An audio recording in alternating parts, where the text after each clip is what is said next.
From the other side of the Footlights, here is WHRO FM critic M.D. Ridge.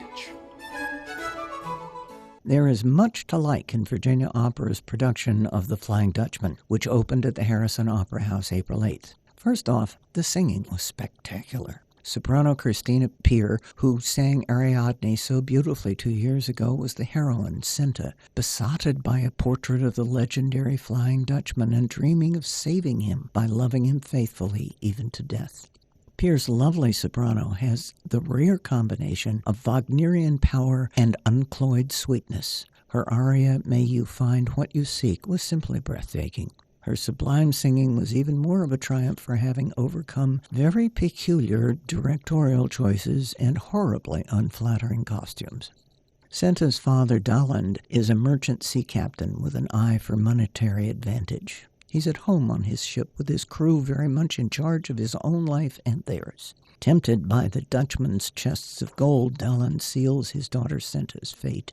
Peter Volpe's big, unforced bass portrays Daland with both vigor and nuance, bringing alive all the aspects of his character with beautiful tone and clear diction. The Dutchman of the title is a mysterious sea captain, condemned by the devil to sail the seas with his ghostly ship until Judgment Day, unless he can find a woman who will love him faithfully.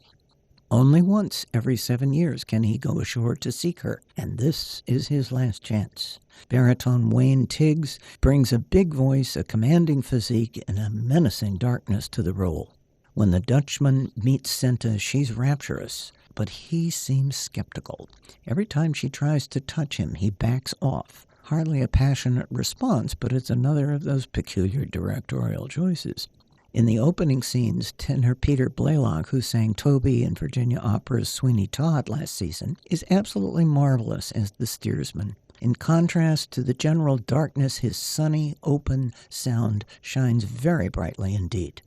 As Eric, the poor huntsman who's obsessed with Senta, tenor Corey Bix has a tendency to sing sharp at times. The director does him no favors. When he declares his love for Senta, whose response is less than enthusiastic, he sings, "What about my suffering?"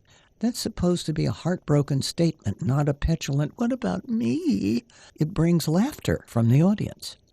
Contralto Rochelle Pike sings Mary competently. She's supposed to be Senta's nurse, but they seem to have no relationship.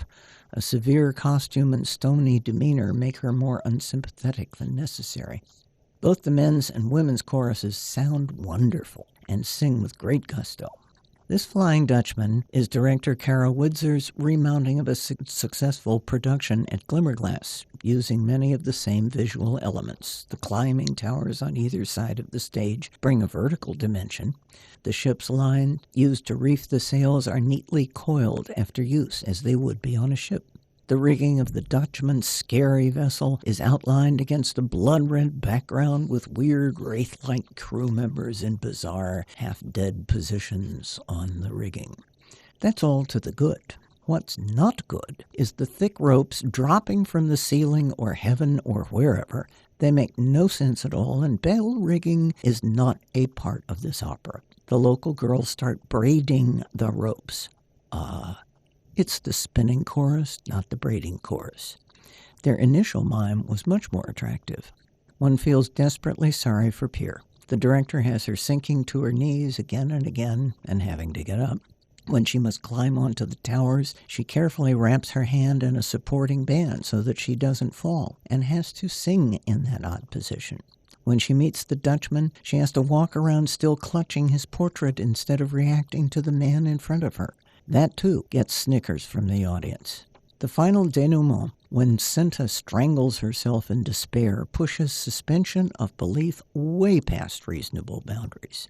It is flat-out impossible to strangle yourself by hand with a rope. If the rope is tight enough, it blocks off your breathing, and you pass out, and the rope loosens, and you don't die.